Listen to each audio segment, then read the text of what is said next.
This is a small gear. If you mesh it with a large gear that has 100 teeth, then every time the big gear makes one full rotation, the small gear will spin 10 times. At this point, the transmission ratio of the gear set is 1 to 10. But what if you want a 1 to 100 transmission?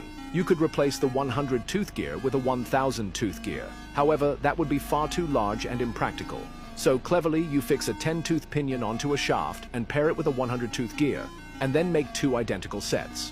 Now here comes the key part. You use the first 100 tooth gear as the driving gear and mesh it with the small pinion of the second shaft.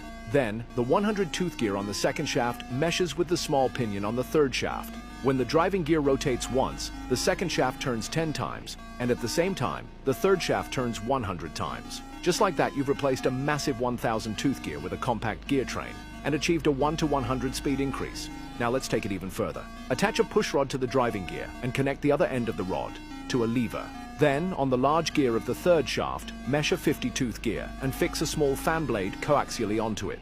When you squeeze the lever back and forth once, the driving gear rotates one full turn, the second shaft spins 10 times, the third shaft spins 100 times, and the 50 tooth gear, along with the small fan, spins 200 times. If you can press the lever 60 times per minute, congratulations! You've just created a manually powered fan spinning at an incredible 12,000 RPM.